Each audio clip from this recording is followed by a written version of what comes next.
আসসালামু আলাইকুম। আসলে আপনারা জানেন আমার এখানে আগে একটা পেঁপের বাগান ছিল। তো আল্লাহর রহমতে অনেক ফলন হয়েছে।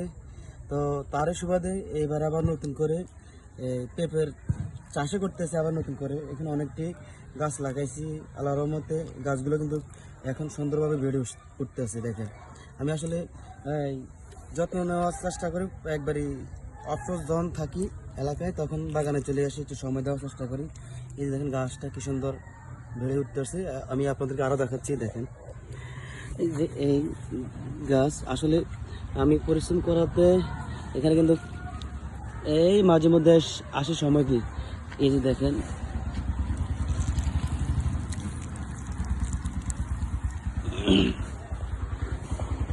তো দোয়া করবেন যেন আগের বার যেমন যেমন ফলন হয়েছে এবারও যেন এই এমনই ফলন হয়। আমি আলহামদুলিল্লাহ আপনাদের কিন্তু দেখাইছি আমার কি পরিমাণ পেঁপে গাছের ফলন আসছে এবং আমি কীভাবে বিক্রি করছি। আমার এখানে বহু দূর থেকে মানুষ এসে গাছ পাকা পেঁপে কিনে নিছে, তাও আপনাদেরকে আমি দেখাইছি। এই দেখেন আমি কিন্তু এই অনেকগুলোই পেঁপে গাছ আছে, এখন কিন্তু এই অবস্থায় আছে। আজকে চলে আসছে আর কি পানি দেওয়ার জন্য। আমি পানি দেওয়া ফাঁকে ফাঁকে ভিডিও করে আপনাদেরকে দেখাচ্ছি। আসলে এই পরিশ্রম করার পর যখন ফলন আসে তখন আসলে অনেক আনন্দ লাগে, অনেক আনন্দ অনুভব করি। তো ভিডিও করার মূল উদ্দেশ্য হচ্ছে আমি যেরকম পরিশ্রম করি ফলন পাই আলহামদুলিল্লাহ। তো মূল কথা হচ্ছে আপনারাও পরিশ্রম করেন, এই বেকার থাকবেন না, নিজের সময়টাকে কাজে লাগান।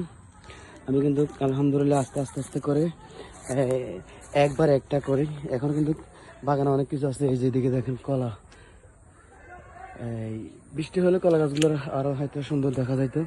এখন টাটকা এই রোদের কারণে গাছগুলো একটু অন্যরকম দেখা যাচ্ছে। শীতের আবহাওয়া। এই যে অনেকটি এই কলা গাছ আছে এখানে। পেঁপে এক সাইডে কলার বাগান, আর এক সাইডে আর কি পেঁপে গাছ। গেছে বছর আমার 130টা পেঁপে গাছ ছিল। এবার এত না, এবার হয়তো 50-60-70টা হইবে এমন।